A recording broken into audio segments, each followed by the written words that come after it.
Welcome to Living Your Greatness. Each episode, we bring on great people to inspire you to achieve your greatness. We discuss topics all related to health and wellness. Listen to world-class stories, learn valuable lessons, and turn knowledge into action. It is now time for you to unlock your inner greatness. Welcome back, everyone, to another episode of Living Your Greatness. This is your host, Ben Mummy, and today we have a new guest to the show, and his name is Kelly Doell. So for those of you that don't know Kelly, he is a mental performance consultant specializing in the mental side of active living. His passion is building tools and teaching strategies that help people find their fit and fitness and maintain it for life.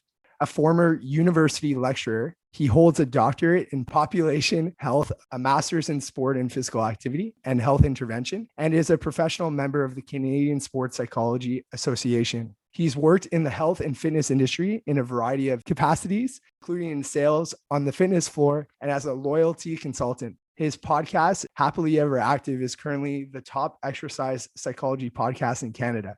So Kelly, welcome to the show. It is a pleasure to have you with us today. Yeah, no problem, Ben. Thanks for having me. Awesome, Kelly. So let's kind of get kicking here. Tell us a little bit about yourself. Where did you spend your formative years growing up in Canada? And what inspired you to become a mental performance consultant that specializes in sustainable fitness? Well, I'm a prairie kid from a very small town in southern Manitoba, right almost you drop a pin in the middle of North America, and that's where I grew up. It was the environment that I grew up in was very rural. Like I said, small town, but lots of opportunities to be active in most seasons. Harsh Canadian winters, but opportunities to be active inside playing court sports, but also hockey, as most Canadian kids would attest to. And it really was, I think, growing up in a small town was a bit of an incubator for me in terms of what my interests eventually became, because I was very active as a kid. Same with my brother, for example. And I experimented with a lot of things, and it allowed me to get a feel for the enjoyable qualities of a wide array of movement patterns and whatnot. And I was also I eventually evolved to being quite a competitive young fella. I played particularly baseball, was a big love of mine and passion of mine. And I've always been attracted to, no matter what sport I played, but particularly with baseball, I'd always been attracted to the mental side of the game, the strategic elements of sport. I tended to gravitate to positions, no matter the sport that I played. I gravitated to positions that were strategic. I was a point guard in basketball. I was a setter in volleyball. I became a pitcher in baseball, and I'm still, even as a middle-aged guy now, I'm still obsessed with the craft of pitching, the mental side of pitching in particular. But what happened is as I grew up in that town, and of course have the opportunity to go and attend university, I sought opportunities to learn more about that. And actually, if I could tell a quick story too, when I was in my grade 12, my senior year in high school, I had the good fortune of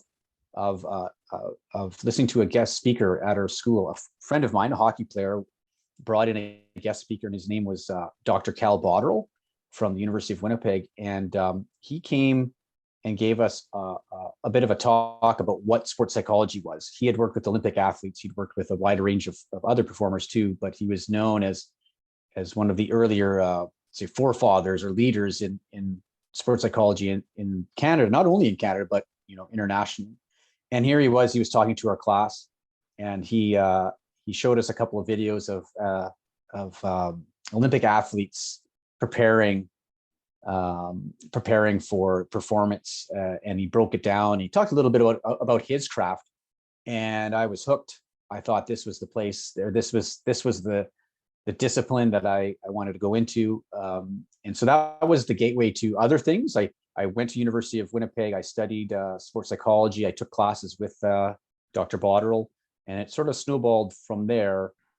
How I ended up more on the fitness side I mean, I guess we could go into that, but other key events maybe later in life sort of pulled me in this direction, not something I intended, but it's been a happy landing and something that I've really relished, particularly the last 5 to 10 years. Awesome, Kelly. So thank you for, sharing us about your formative years. I always find it's interesting to hear about, where someone in their life, got early exposure to something, and also hearing about, throughout your years, you were very athletic and in sports, right? You could get a lot of strategic kind of experiences from that. So it was cool to hear about. I knew you had played baseball, but I didn't realize that you played other sports like basketball and stuff like that. And then also thanks for giving us a background of what inspired you to go into the career that you currently are. Kind of want to dive into, how did fitness come into your life? And did you have any coaches or mentors who helped you fall in love with fitness? That's a great question. So, that background, actually, the lead question you had, it becomes important for this response because, if you grow up in sport and you're a sporty individual, maybe even a bit competitive, there's a lot of structures to support that. Even in a small town, 3,000-4,000 people, there are opportunities, like I said, every season. There are registrations for sports. There's a lot of ways to be active, especially if you like competitive sports. And in a small town, a lot of kids play sports. It's not a lot, to be honest, there's not a lot of other things to do. But what ended up happening, how some big transitions in my life included when I sort of graduated out of the structures. So I went to University of Winnipeg, as I said, and that's a big change, right? So but still, universities have intramurals, these types of things. I played junior baseball in Manitoba, and we had some very successful teams, and so that continued. But then there was a point where I took a job overseas in the UK, where baseball is not exactly part of the infrastructure, and I'm not a soccer kid. Out of all the sports I played, that was one of the sports I wasn't really attracted to, and so out of, I guess, necessity or pure boredom, when I was overseas, I started looking for other things to do, and I liked some of the things I did to prepare myself as an athlete when I was a younger fella, like the weight, like certain things, lifting weights and things like that. But it was usually a means to an end, right? I mean, I'm sure you can attest to this in some of your athletic preparation. But I did have a few really cool moments when I was living in England of discovering trail running on my own, something that I could have complete control over the schedule. It took some self-motivation because without any structure, right, no schedule that someone else is sort of imprinted upon you. It took a lot of, I guess, mental fortitude to keep it up. But I discovered my early taste of trail running. In fact, there was one real experience, and it's one I think I tell in the book. But I know I tell it in the book, but I basically had an experience running in a park, a national park called the New Forest in south of England, and it's this wonderful trail. And in this forest, they actually have wild ponies. And I remember I coming from this sort of background of really structured, a lot of indoor sport, to be honest.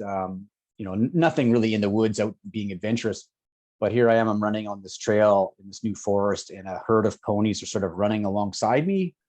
It's really spooky and a bit scary, but I was like, wow, like, look at this. It just opened a door that I hadn't thought of, and it struck a chord with me that I didn't know really existed. Now I spend a lot of time at cottages and relaxing in nature, but being active outside in nature was not necessarily something I was exposed to. And so almost by accident, and I said by boredom, I had that moment, and that shifted my perspective on what I could be doing with my spare time. Again, someone who's moved to a new country, not knowing a lot of people, and I started pursuing that a little bit, and that's my sort of first experience with that, and that's been a shift. And really, and I know people who are listening probably who were athletic as a young person probably can relate to the fact that we can be really well supported by these structures, by the social mechanisms around sport, youth sport. And then we have this period where we get kind of released back into the wild, and we realize how important those things are. But if we don't have the same structures, that we struggle. And I was in that boat. And that's why I can really relate to how we often struggle as adults to be active, at least consistently active. Awesome, Kelly. Thanks for sharing that story. I'm really glad that you had that experience, moving to a different country and kind of getting that, say, not only new experience to outdoor fitness, but also having that opportunity to kind of adventure and experience a really cool spot. And I know I could actually relate a lot to that, because I know when I went out to BC for a year where I was teaching outdoor education, the Rockies was in like the backyard, right? So very often I was trail running and kind of getting into it. And that was really where I actually fell in love with running as well as outdoors. So thanks for sharing that. And it sounds like that one of your coaches as well as mentors was probably nature. Am I correct? Oh, that's great. I mean, I overlooked that part of the question as well. Yes, the nature as your coach, as your mentor. I love that idea. But you're right. In terms of like, was there a particular person or collection of people that helped inspire? I mean, I am fortunate that when you're working in sports psychology to start with, you get into that. There's a lot of inspiring stories, and so you get to hear about a lot of people overcoming adversity and doing difficult things at difficult times and things like that. But as an individual, I'm a mere mortal, non-Olympic athlete, whatever. The game can be a little bit different, but I think I had, a couple of random moments that were transcendent for me. And so I think it's fair to say, yeah, like nature has been my coach. It's been my guide, I think. And when, as a compass goes in terms of how you navigate exercise in your life, it's something that I return to over and over again. And I think people that I've interviewed, including people that I interviewed for my book, that compass can be different for everybody. And mine is just heavily led by the outdoors. It could be led by other things for other people, but there's a feeling attached to that I can't ignore. And especially when, you get into funks like everybody does, like say we're all mere mortals, it offers a true north star, if you will, and it can, if you allow it to, it can help keep you returning to get those experiences over and over again, which of course, as we both know, leads to a really good lifestyle, and one that is healthy and has a really positive, I call them side effects, right? Really positive side effects on our mental and physical health. Absolutely. And I would also say another word to describe that is it's a really natural high, right? It's a natural high that you get that gives you that feeling that you've kind of described, Ashley, in your book, which we're going to go to a little bit later. But before we go there, Kelly, what exactly is a mental performance consultant, and what area in this field are you most passionate about? Well, when I started in the area of sports psychology, it was sport focused. Most of the, as a sports psychology consultant was, we were really referred to ourselves. And so really at a fundamental level, it is helping people, teaching skills and strategies, but helping people understand the mental side of performance. And it could be exercise, it could be sport, but the mental side of performance to help them achieve some sort of goal or live a certain way that they desire. And those skills can be quite varied, but and they've sort of evolved in importance over the years, but that's essentially what it is. So you can work with teams. There are in sports, of course, all kinds of team sports, and you can work with teams. You can help with team building, exercises, those types of things. That never really resonated with me as much. Working in I'm more of my strength is more one-on-one, and that's where I enjoy more. But so where I ended up landing a lot was I've worked with older high-level athletes, some of them on the international stage. But I ended up, the way it all shook out is I started really having some really positive experiences with the younger developing athletes. So, we're talking like teenagers, if you will. Part of that came out from work I did with my master's and research work. I worked with some young track athletes, and I found there's an openness and a really opportunity to make a positive impact, short-term and long-term, and also something that was missing, I think, what happens, to have a very quick critique on the sports psychology field, and this is not anything that someone is sort of, there's no one to blame about this, but often the services or the support, the mental support, comes later at life after you've developed a lot of habits and have a collection of experiences that are already under your belt. And if you move some of the training to, upstream, where it can have an impact and prevent potentially or give skills, better coping skills for later in life, you end up, I think, doing more people a bigger favor. So I ended up working with developmental athletes, and then later, and this goes to kind of like, my own personal journey. I had some experiences, professional experiences, that took me out of sport, but into the fitness arena, in the fitness industry. And I found that there's a lot of parallels, but there's also some unique characteristics of working in that discipline.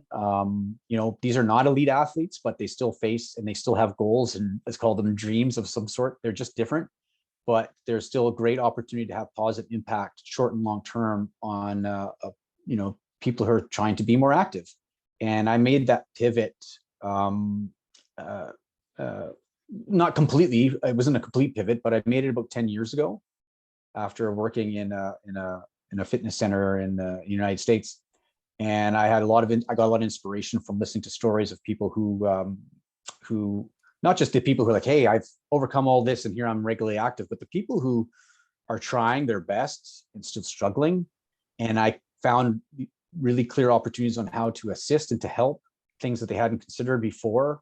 And when I had those experiences, kind of like in nature, how you discover something about yourself, like you talked about your running in BC and whatever.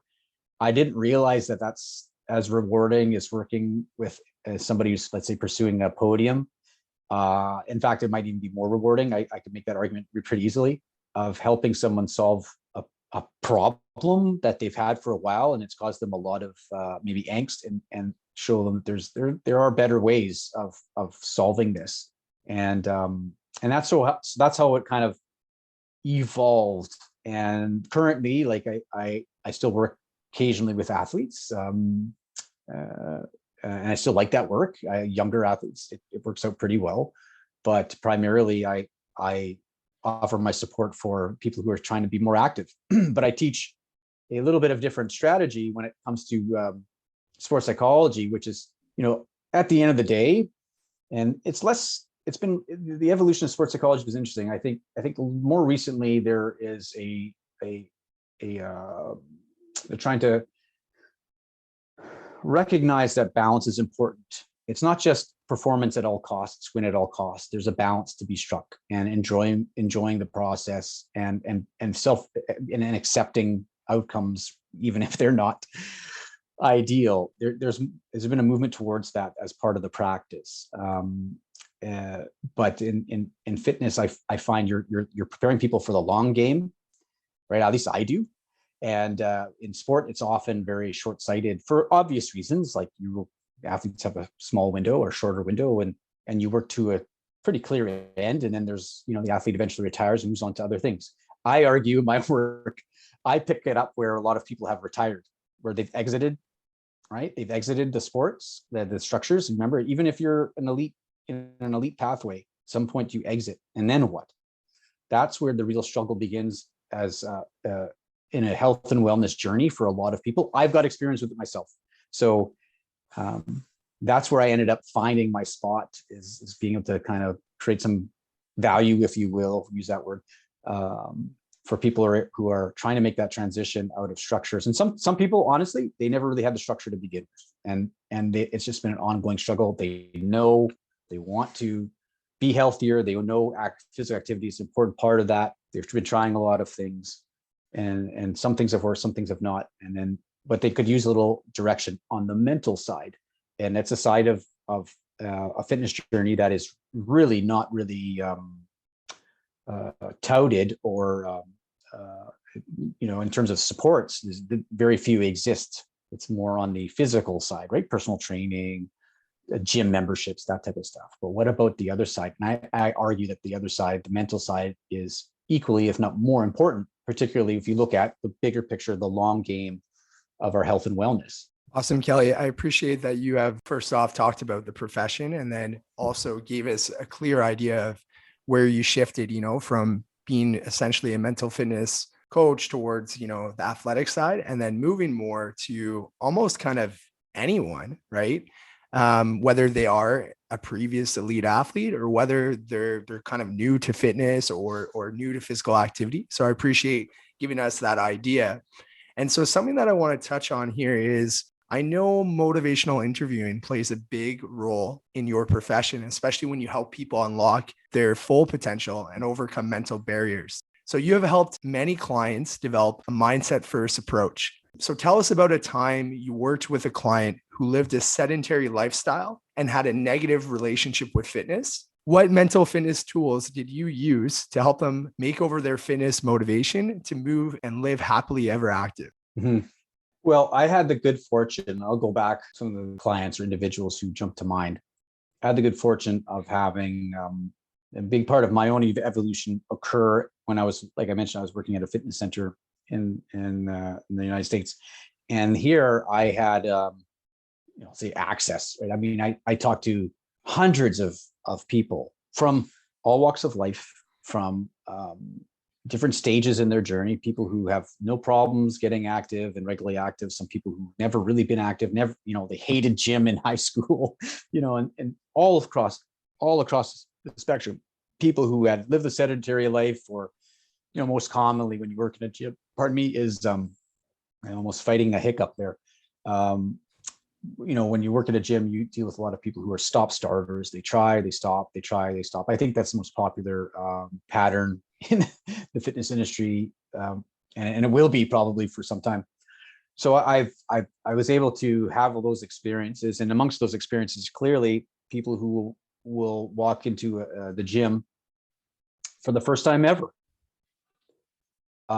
having hit what I say a critical mass of discomfort in their life. And it could be a combination of psychological or physical discomfort. They might have a health scare that drives them through the door.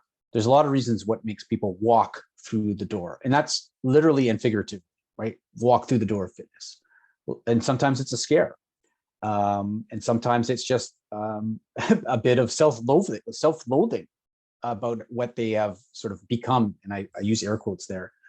And so you have these people who have this history, and so in general, without pulling out one person, in general, the main tools that I use when I'm working with people who are kind of new to fitness and struggling with fitness is to get to know them. What is their history? What is their relationship with physical activity?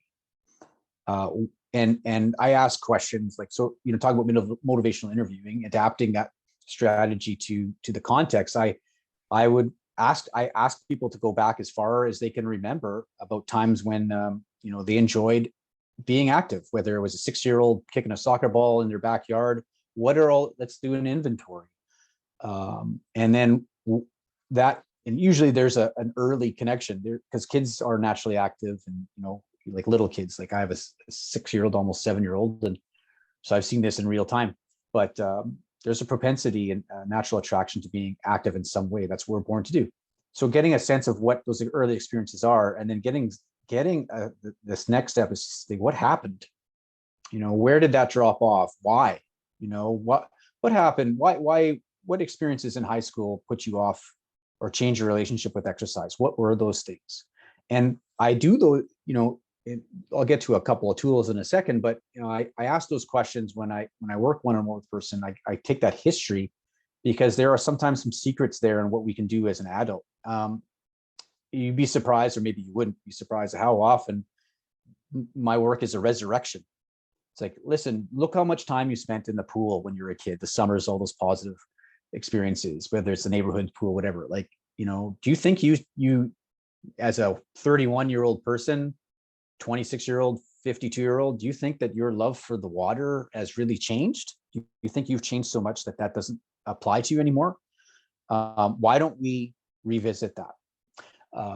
And you can see where I'm getting at with that. Now that's part of, let's call it the consultation process. And like I said, I had a lot of opportunities early on to have those conversations, learn so much from people about what the struggle really is, because, you have to check yourself at the door. Like my relationship with exercise is different. I can't project my experiences onto people, and I have to be empathetic to knowing that not everyone grew up in a small town in freezing cold southern Manitoba, and with a supportive system, a great support system and structure to be active.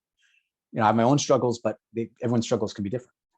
But having that conversation and learning a little about where those tripping points have been helps in saying, okay, what we can do next.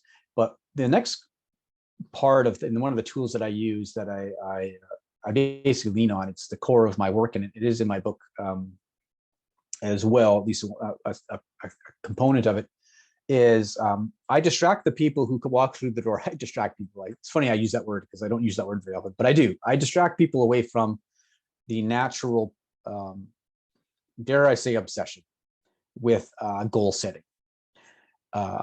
And how do I do that? Well, let me talk about the goal setting really quickly here. I'm not anti-goal. I've been accused of this before, but like, oh, you have to have goals and whatever. I'm like, I'm not anti-goal, but what I am is critical of the practice of goal setting and the timing that we implement that strategy, not whether it's ourselves or as a professional, mental performance consultant, etc. Simply because when I was working in a gym, no matter what people's background was, they all had goals. So the people who struggle, the people who are successful, they all have goals. If we all have goals, and we have, we can pick through like, oh, what's a quality goal and what's not. But like, if we all have goals, and yet there's still a huge percentage of people who can't stay active, then that can't be the solution. At least not it's not a panacea that I think is often how it's portrayed in fitness culture today. So then what is missing? And so part of the tool that I developed is, if I can geek out a little bit, I try to operationalize this idea of intrinsic motivation for people. We know from the research that people who, and I know this from just talking to people too, you don't need to have periodicals open to understand this, but people who are regularly active, kind of like you described, there is a kind of a love, there's an enjoyment, there's a next level attraction to exercise. Yeah, there's might be goals too, and yeah, it's not always roses and lollipop experiences because it's effort still, but it's not. There's something there that keeps drawing people back. I talked about earlier. I know we were talking about this pre-call. I can't remember if this is before we talked or not, but like the idea of something that keeps drawing me back, my compass, and you can't ignore it. Well, there's a feeling that you can tease out of that. You can talk about it. It's something we can talk about. So talk about going back to these people who are sedentary, walking to the gym and joining a gym for the first time. They have a set of experience might be different, getting a history, learning about them. But the very first question the fitness center or the fitness culture would then go, it's like, okay, thank you for coming. I know that you struggle. Like, instead of asking like, okay, well, what's your goal for being here? I kicked that to the curb, essentially. I said, well, let's put that aside for now. And then I asked what it amounts to a very tough question. And tougher than I anticipated at first was, well, okay, you're here. How do you want this to feel? How do you want your exercise, your physical activity to feel? And that's how it started, is having that conversation. And I also asked people who were regularly active what the feeling was. What first off, why, what makes exercise likable to them, but what that feeling really was. Let's carve that out a little bit. I had both of those groups of people kind of at my fingertips, which was great. But when you ask that question, how do you want your fitness journey to feel? You can imagine how the response I would get. It's a hard question, especially some random person you just met at a gym. It's saying, I'm not sure. So a tool was necessary. So this is the long journey here, the long road to your question. What kind of tools do I use? no tool existed that can help with this issue. But it had to be, the issue had to be understood or looked at a little bit differently. And so the mindset being originally like, hey, I'll just put it at a basic level. It's like, set goals, no pain, no gain. How you feel does not matter. It's about self-discipline, willpower, overcoming instead of being attracted to, overcoming the experience instead of being attracted to the experience. That shift in mindset has to happen if sustainability has any chance. So what I end up doing is I recognize, but talking about how you want to feel, what essentially would make this journey attractive to you is also difficult. So I had to put some language to it. I started with 5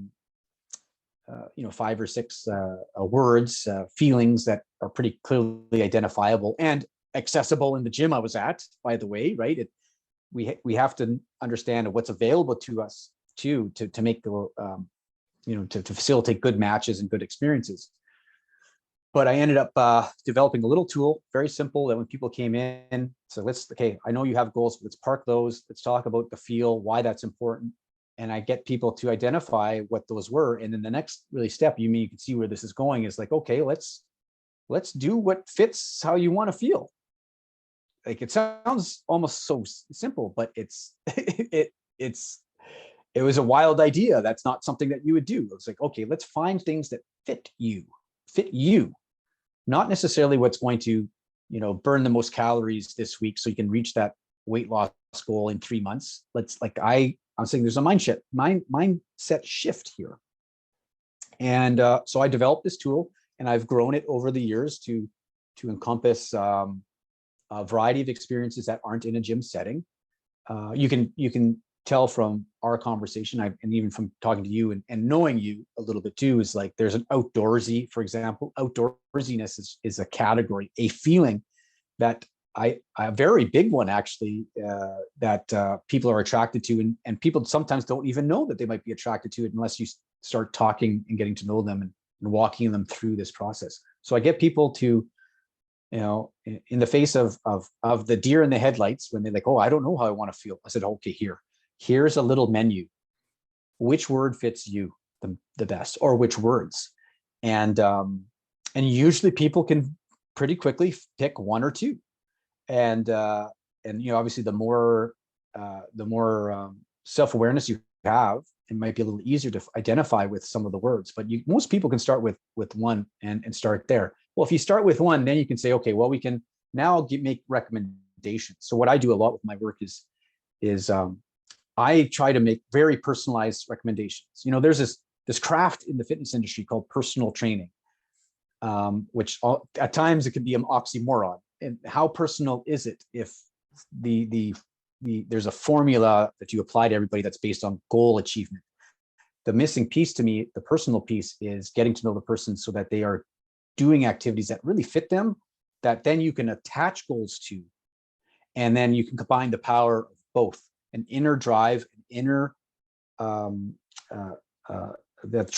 the source of the attraction, and a direction that can be teased out with a properly set series of goals, or even just 1 goal. You combine those 2 with a person, and now you give them a compass that's the true north. It gives them a sense of who they are in this journey, what experiences they're seeking, and then you give them the power, the ability to put some direction and get the good part, the benefits of goal achievement, the pride and all of those things that come with achieving a goal.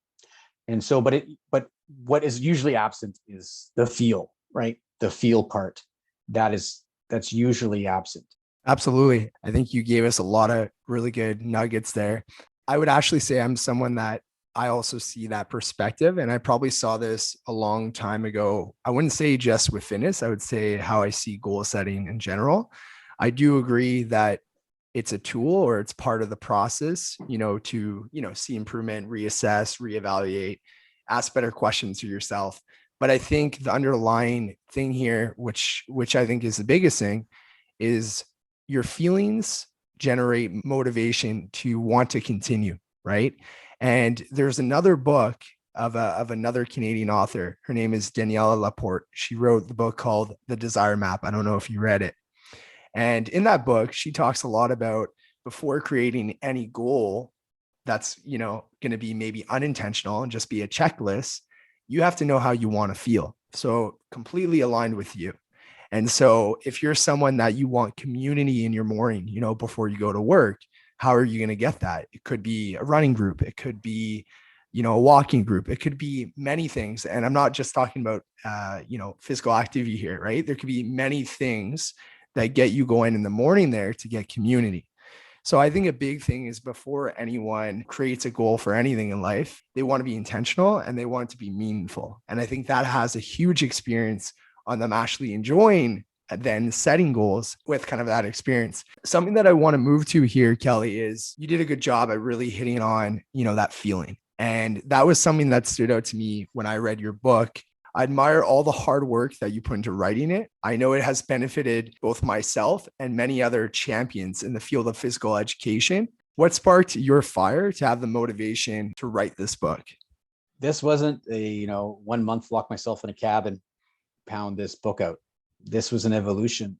I'd say the better part of chipping away over 8 to 10 years. And you'd see how it's not super long. So you're like, boy, it took you 8 to 10 years to write that. Well, yeah, I mean, these days you want to get to the point, you get to the most important part and the lessons that particularly that I learned, the experiences that I've had, and how my personal background shaped the lens too. I think it's always important to tell that. And I tell that in the book. But, I go back to this experience I had, which was the departure really from being sport focused to fitness focused, exercise focused. That goes back to that experience in the gym, having access to these, let's say, just everyday people walking in off the street, like literally walking off the street to the gym, and hearing some of the stories and the journey and feeling, myself kind of vicariously feeling the struggle and that people have had, and people who are overcoming, and there's some people really scared, like dealing with their health and lost, feeling lost, that they don't know what to do, and they've been trying things. They think it's an energy problem.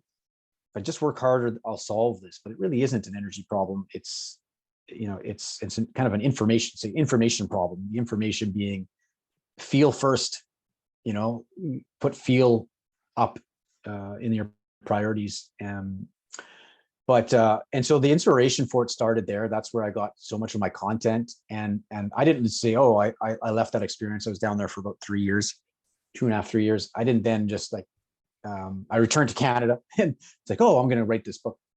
I had the idea. I think there's stories in there that need to be told, but then I accumulated other stories after that. I kept interviewing. I mean, this is a passion project at its core. And I love talking to people about this. I love listening to people who have fallen in love with, they've discovered something. And, not just in fitness, but this is sort of, let's talk about that. Like they've discovered something that they've kind of built their life around, and trying to understand a little bit more about how that came about and these circumstances. I love it. It gives me goosebumps to hear those stories about the moment that they discovered trail running, the moment they discovered Zumba, whatever the thing is that changed the game for them. And I'm also very curious about how those moments came about. And I talk about this in the book. And because we assume when we see someone like, let's say you're regularly active and you love running, you told me a little bit about when you discovered trail running, right? And it's like, most people on the surface will see a person who is really active and they say, look at how hard they work, they're very disciplined and all the rest. And that might come into the equation. But what people don't realize is that the discovery of these activities that people are so committed to happen mostly by chance. And when I started hearing the stories and going, boy, you mean, you discovered the pool, by accident again, or rediscovered the pool, or like I tell the story about trail running. I discovered out of boredom. I just, and it was convenience. There's a trail near my flat in England. I went and I thought it might be cool. So it's kind of an accidental thing. It wasn't like, hey, I'm going to go and fall in love with that thing today. And so the conditions where these things emerge, this love emerge, it's always an interesting story, and it's one that doesn't get told. And I tell the story that most people fall in love by accident. To make people feel a little bit better that, hey, don't worry, that it's not you, that it just, you haven't met the right conditions yet. But secondly is like, even if you haven't discovered something that you love, that you think is worth committing to and getting up every day or every other day to do, it doesn't mean you can't. And there are ways to facilitate that discovery. But it does, again, come down to full circle here, thinking about, well, how do you want exercise to feel? Because if we know a little bit about that, then we have a bit of a playbook, a game board, if you will, that opens up, that could possibly help you in developing a routine, what activities actually fit you. And so those are the things that really inspired me. And when I started getting more of those stories, I'm like, I think no one's really talking about this. Certainly not in academia, or if it's in academia, it's in these little pockets. And so I wanted to bring some oxygen to that. And that's what really inspired the book. And then, there's a few stories in there. I won't blow spoiler there, but I don't want to blow them. But there's a couple of stories in there that really were emotional for me to listen to. A guy named Peter. It's one of the last stories I tell in the book. But there are also some stories that I heard that I was like, from let's say everyday people, although Peter I wouldn't say is an everyday person. He's an interesting guy, but a very interesting guy. But there's some stories from everyday people, some struggles that are relatable, but also very inspirational. And I thought, I've got all this information, I've had these conversations, let's bring them to light. And that's what really, that kind of was the tipping point for me. Absolutely. And I think touching on the personal stories that you include in your book, I felt for me that was something that even as a reader, you were able to really feel touched, and feel inspired to have a better idea of understanding that there's not a one size fits all formula when it comes to fitness or physical activity. And I love like the cover of your book, the fact that you're really kind of showcasing, try as many activities out there because there's so much that we could do to be healthy and active, right? So I actually want to dive into your book. Why do you think people need to stop relying on willpower when thinking about their relationship with fitness? Willpower is an interesting concept. And I say that because I think fitness culture is doing a lot of us a disservice by first saying it's supposed to suck. Exercise is something that, if you want to maintain it, it's about overcoming experiences rather than finding those resonating experiences and following them, as I was alluding to. So I think willpower under that culture becomes an essential skill. But I see the need for willpower as almost a symptom, if I want to say that. It's a sign that if you rely on willpower and need it too often, that the activities that you're pursuing might not be the best fit. Now, is willpower something like, let's not be totally purist here and say, oh, you should never use willpower. Hey, I'm a fitness seeker. I know when I got to push that button and crank myself up, and I know, for example, like, get a few bad nights sleep and you're going to go up for a run or a ride or whatever it is you want to do, or even just take my dogs for a long walk. Sometimes I don't, ironically feel like it. But then I decide whether I want to honor that feeling and take care of myself in other ways, which is totally acceptable, by the way. I talk about that in my book. Like, why don't you feel like it? That's all as much of a question. When I say feel like it, why don't you feel like getting up and being active? Why don't you feel like it is an interesting conversation to itself? But for someone who already has a routine and you're trying to establish routine, if you're relying and pushing that button too often, the willpower button that might be a sign that there's just not enough attractive qualities of your fitness choices to sustain you. And so you can do that for a while, but that's why I say it's a symptom of future dropout. It's a sign of a signal of future dropout, if that's the way you want to, if that's how you're going to use it. So if you have to pump your tires up every morning to go work out, you might want to question your choices. But I want to do a slight diversion here because it's important. It's not just the choices that you make. It's not just the activities you choose. It is how you do them that creates the attraction, creates enjoyment. There's lots of research on this, some great research on affect-based exercise prescription. And to summarize a huge part of the exercise psychology research. Basically, the intensity with which you pursue fitness, your exercise, affects the level of attraction. If you you're revving your car, right? If you redline and you run that engine every time, it overheats. It has all these side effects. I mean, if you're creating experiences that are unenjoyable because you're going too hard, too intense, you're creating an aversive relationship. To what level psychologically this kind of plays out, but at least in those moments where you're trying to make decisions to go be active, like that matters, right? Like, oh, I gotta go for a run, and I don't really like running because I run too hard, I go too fast, I don't pump the brakes. I feel like if I'm not pursuing a goal and it has to lead to this outcome, then it's not worth it. I shouldn't be doing it. I don't ascribe to that at all, partly because it counters what sustainable behavior in this area is about, which is more to do with enjoyment. And enjoyment is certainly tethered to the intensity, because there's a threshold where exercise becomes mildly like unlikable, at least, but then intensely aversive.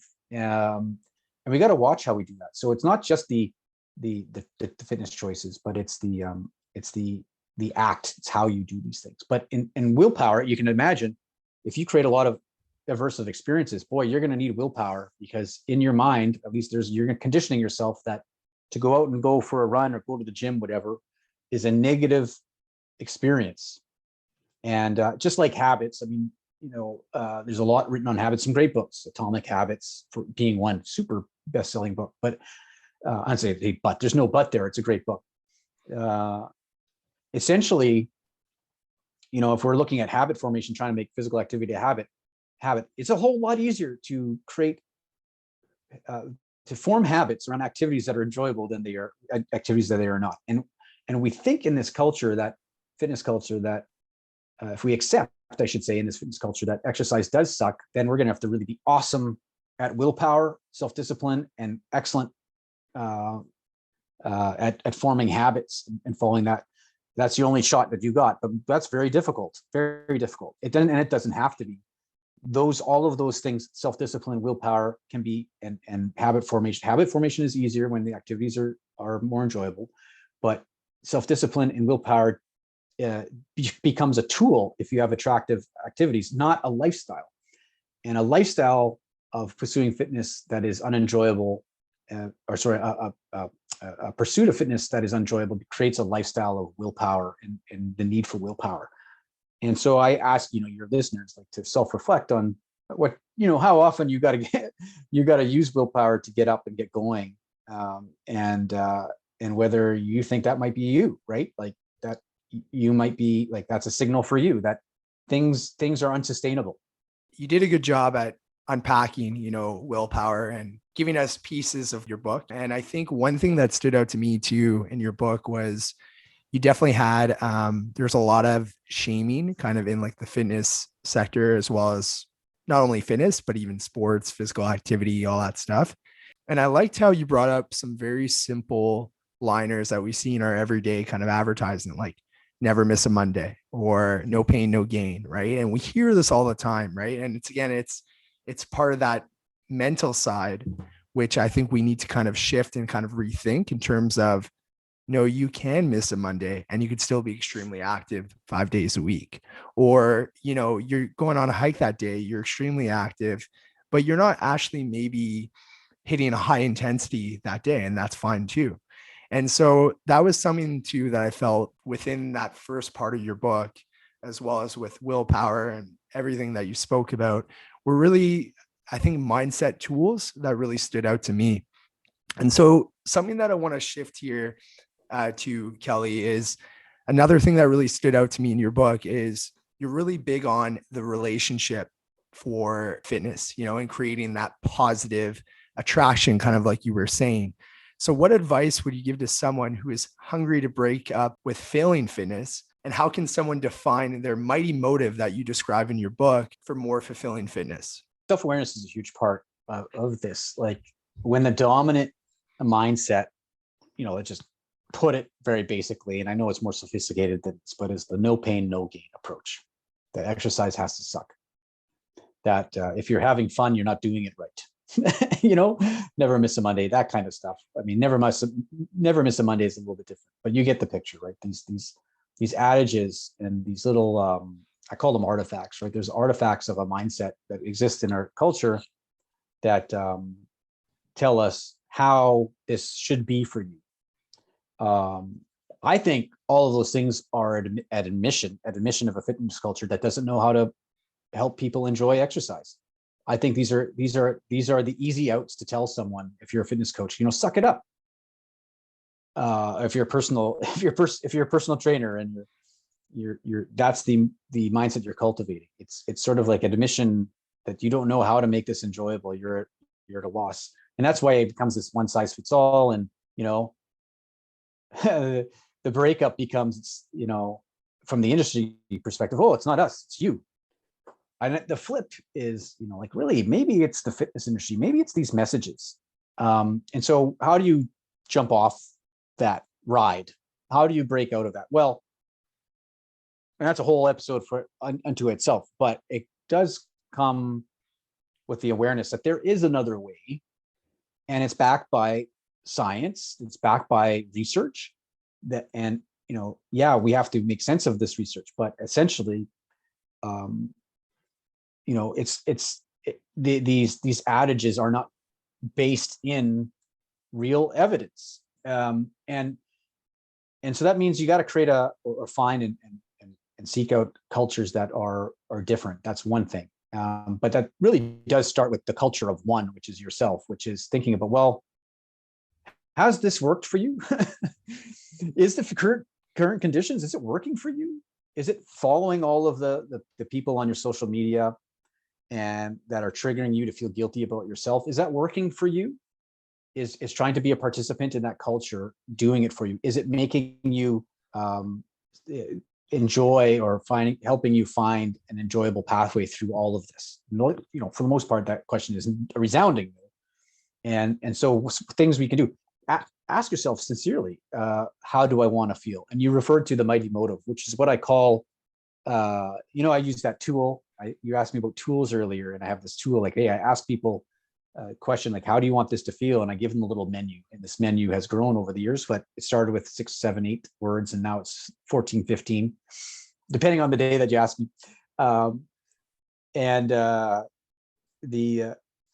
The idea of that is to give people a language. I call it like a playbook of, like, hey, there's this mindset that exists in fitness culture that doesn't care how you feel. In fact, the industry is very profitable by getting you to think it's your fault, by the way, and making you feel guilty, because the guilt, they can benefit from that. The guilt, they can poke at it, trigger it to keep you coming back and thinking that the culture, the fitness industry, is the solution. When for the vast majority of people, it is not. It's a temporary solution at best. Particularly, we know from January joiners of gyms that this is the case. Anyway, but here's a playbook for another way. So ask yourself how you want to feel, and this tool is designed to help you pick through and start putting some words. Like, it's almost like a game piece. I describe it in different ways, but it's like a game piece. And your game piece, based on how you want to feel, is your gateway to a whole other array of activities that probably fit you way better than what you're pursuing. For example, I'll throw out a few. Some of the feelings that people who are committed to fitness and who love it and have a sustainable relationship talk about. They like the adventurousness of activity. They like the social aspects of activity. They like the outdoorsiness. They like being activities that take them outside.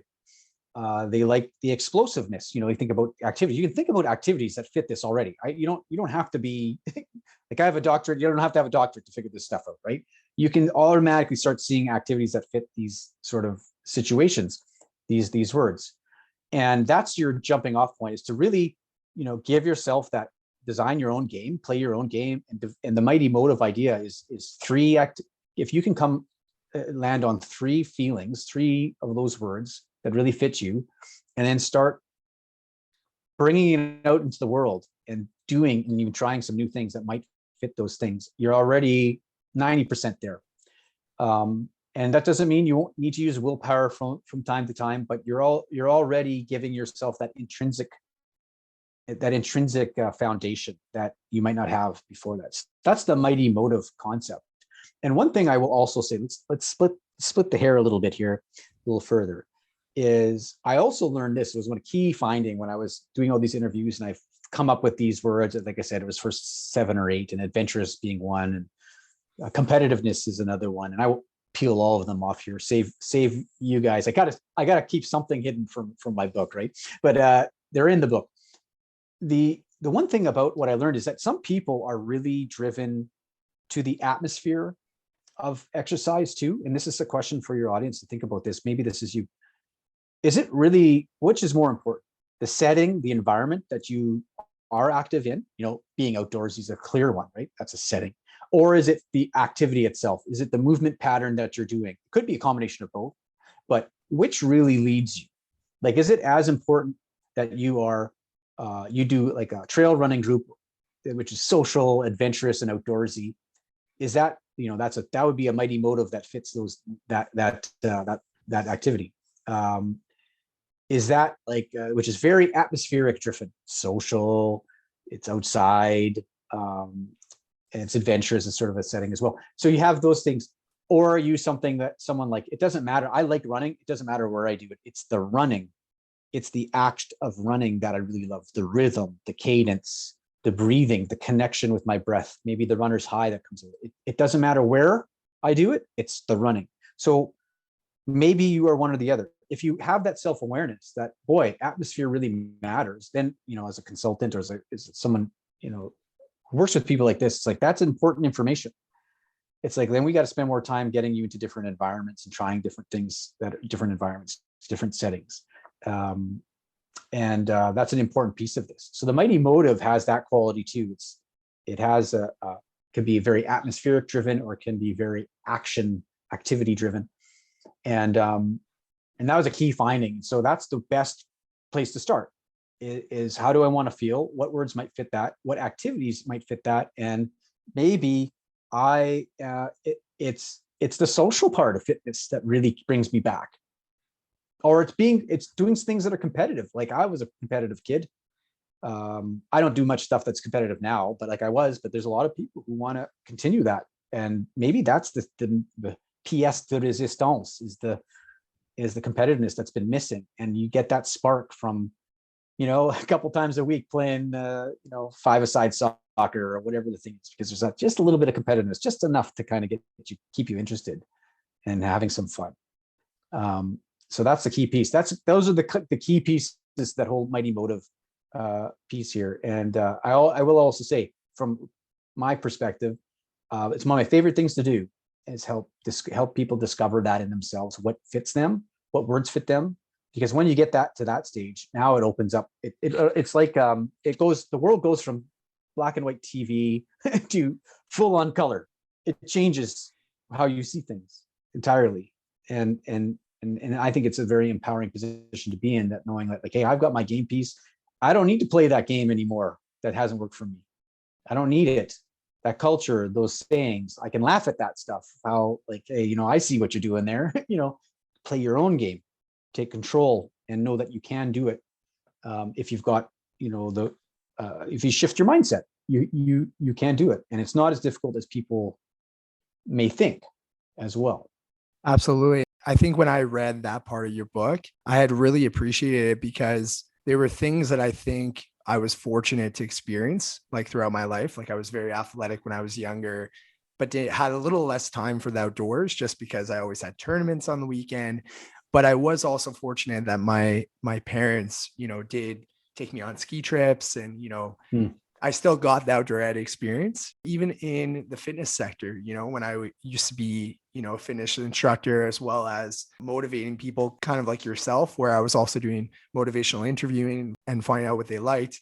The message that I'm saying here is, when I read that aspect of mighty motive and thinking about all those things that make us feel good about an experience in a physical activity or in fitness, I started to think, oh, wow, that's why I actually really liked that fitness class I went to. It was the music, it was the vibe of the instructor, it was the workout design, it was HIIT training. And I like that. Anyways, I really appreciate that you unpacked what a mighty motive is. And I think a lot of our listeners will kind of benefit from that. And so, Kelly, I have one more question about your book, which is how can someone inject more purpose into their fitness journey? That's a really, really profound type of question. I have biases. And so one of my biases is like, the purpose can come from that resonance, the feeling. I right away, I'm reminded of a story of like asking, people who are regularly active, like I mentioned, a lot of interviews, like, hey, what is it you like about exercise? Tell me about your commitment, those types of the questions, and understanding that, yeah, they set goals, and, and I say goals is not the answer because we all set goals, but they do set goals, and some of them are quite, they on their face, quite disciplined, and yeah, they are pretty maybe proficient at using willpower when they need it, but there's a love there, there's an attraction and all the rest. And one of them was, it was a runner who I was interviewing, and I was asking them to describe, what's it like on your good run, a good run. And, you talk about runner's high. This is part, I think that is what primed me, but they said something that, I'm not a religious person, but I got it, was, well, there are runs where I go out there and I'm by myself and I feel closer to God.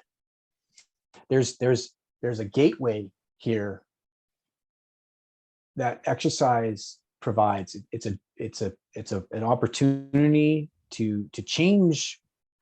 I mean, I say it's profound, change our lives. I mean, have experiences that are transformative, that really teach us about, I'm going to steal a quote. I said I wouldn't blow the story about Peter, but, it teaches us about, because this is in the book, but it teaches us what it means to be human. We're animals designed to move in some form. Some of us have more limitations than others, whatever, but we're still designed to move. And there's a reaction, a response to that. And it's usually healthy mentally and physically. Now, will you feel like the runner's high every time you go? But no, but there's a chance of that profound experience. There's a chance of something pretty special if you allow it to happen, and you set the conditions that you can create it.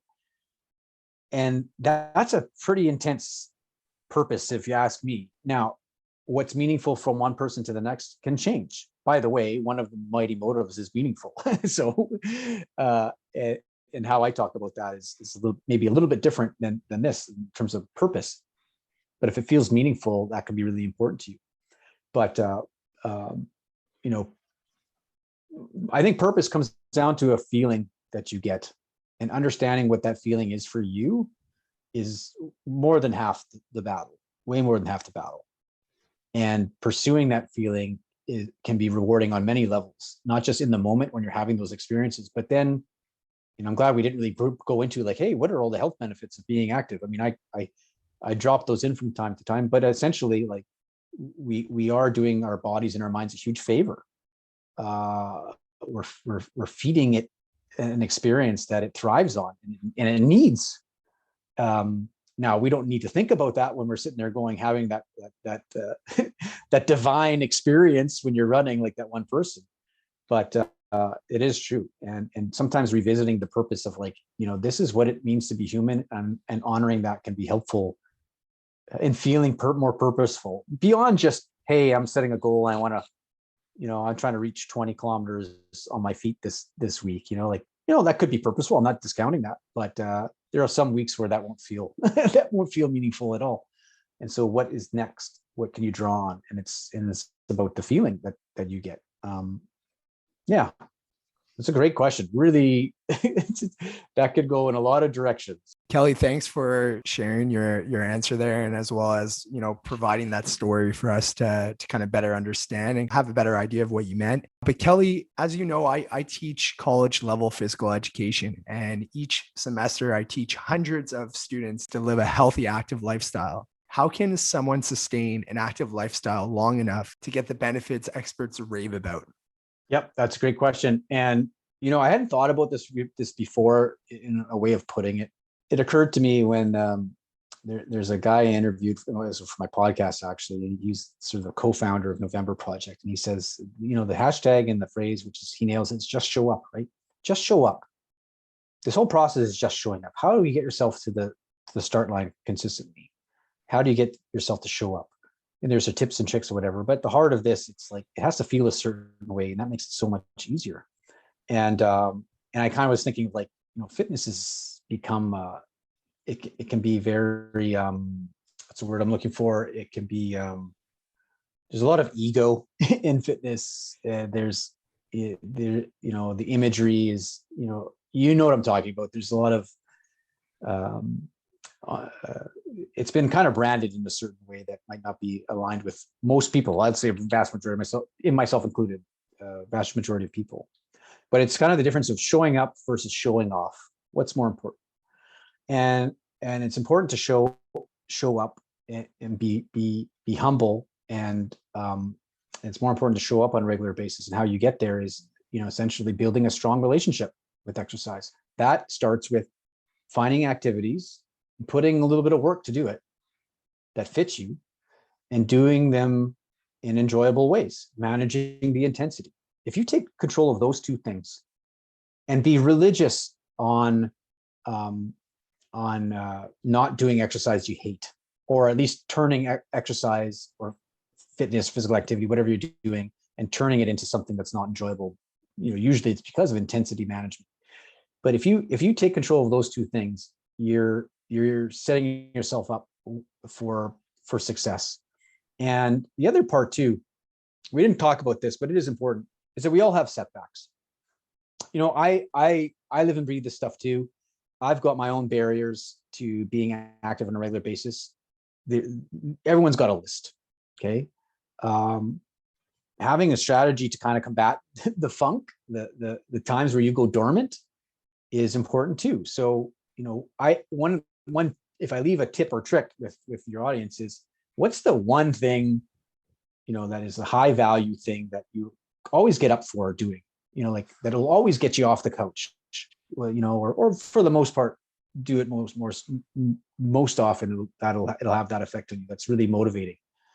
Keep that as a go-to thing, that when you are having a week or two, or whatever the length of time is, and you're in a funk, and you're kind of like, you're starting to get into that self-loathing, the psychological pain of being inactive and feeling guilty or even ashamed of it, that there's something that you can go like, that's the thing, I need to go and do that thing. Have that thing on the ready, because you are honestly, I think you know this more than anyone too, you're one workout, one run, one ride, one long walk away from changing how you feel, changing your day, maybe changing your week, your one thing. If you have that thing lined up already, when you're in that funk, it's almost like a snap of the finger, you can go and get out of it. Because we all know how we feel during and after a positive experience like that. You're one workout away, one run, 30 minutes on the elliptical, whatever the thing is that you like to do.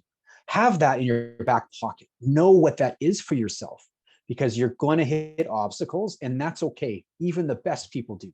It's just that they can get back on the horse a little quicker than the rest of us. And so I'll leave that as a little bit of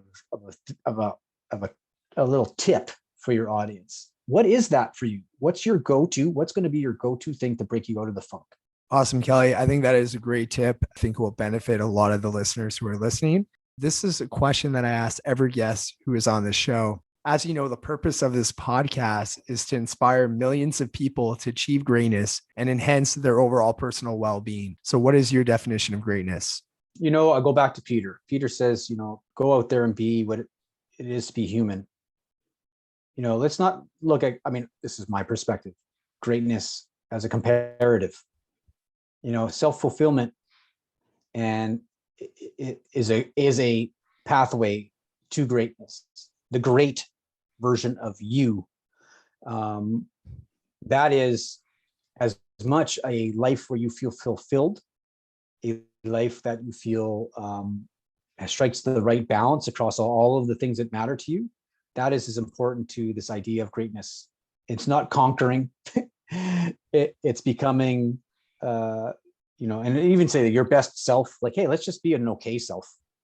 I've been reading a lot of stuff about parenting, of course, because I'm parenting and all the rest, and raising a child and into a world. And like, we have this obsession, I think it's as a society, it's like we got to be our best selves. We have to be crushing personal bests all the time.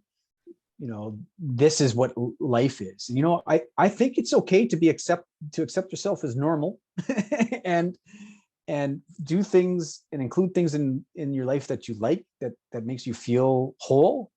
And that might not be at the same level as your neighbor, as your sibling, as whatever, your partner. And that's okay. So being great is being true to yourself in that way, and not pretending something that you're not, because that clearly is a pathway to being quite miserable, as I know everyone who's listening can attest, because we've probably all been there in some form or another. That's a beautiful definition, Kelly. Being able to feel humility, and be human and be a person, and know that perfection is not a daily thing that we should be striving for. It's okay to also have time to make mistakes or to enjoy life, right? So we don't always have to be chasing, right? We don't always have to be doing that. So Kelly, who is a future guest that you would like to see on this show?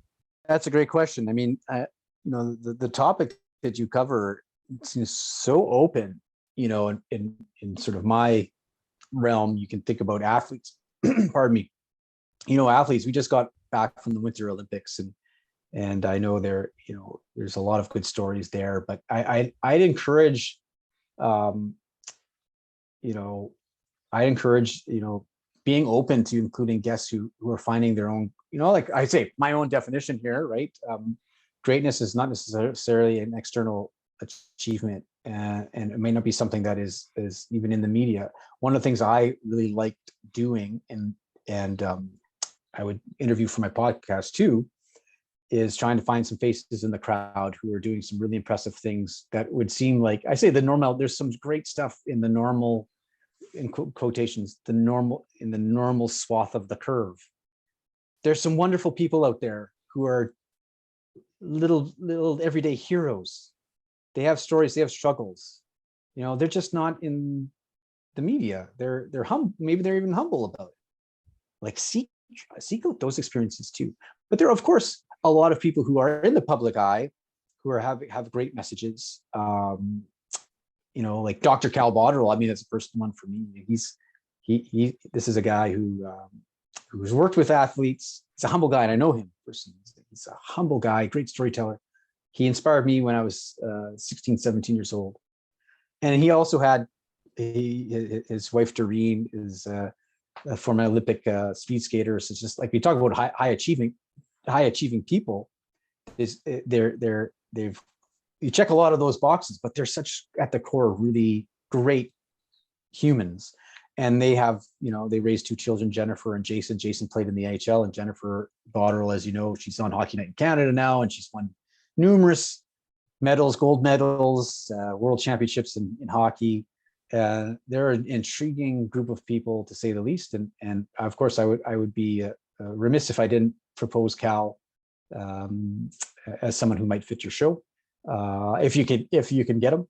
But there's some super people who also are in the public eye, who are I think humble, down to earth people that are worth listening to, and they have a lot of stories too. But don't ignore the people in the crowd. That's all I'm saying. Awesome, Kelly. Thanks so much. Those are some great recommendations, and I will keep you posted on when I bring one of those people on, or even someone that's more low key and doesn't have a huge, following, because they choose not to put themselves out there, or they're more private. I will be sure to share one of those with you. So to end off the show, where is the best place for our listeners to connect with you online, Kelly? Well, you can check me at my socials. Instagram is where I'm most active. It's at kelly.dell, Doell. I'm also on Twitter. I'm not very active on there, but that's probably the best place to find me. And my book's available. You go to Amazon, an audiobook. It's all different in different forms. That's where I would go. I mean, I'm out there. You can reach me and drop me a DM if you want to talk or whatever. I love learning from everybody, and I wish everybody the best out there in their own fitness journey, no matter at what stage they are at. Awesome, Kelly. So thanks for telling my listeners where they can find you. I'll make sure to actually have that in the podcast notes, so it's easy click away for everyone. And Kelly, I just want to take the last moment here to really thank you for your time today. Thank you for being here. And thank you for sharing all your wisdom as well as passion with us. Oh, thank you for having me. Always great talking to you. And it's been great knowing you over the years, and keep your passion going too, because I think it's important. And I wish you luck in what lies ahead for you. And by the way, I know you went for a run this morning, so I want to give you a high five for that. So good on you for keeping that going as well. Thanks so much, Kelly. I'll give you a virtual high five back. Yeah, absolutely. Right on, man. All right, take care. Thank you for listening to the Living Your Greatness podcast. If this show has added value, please subscribe, leave a rating, and make a review.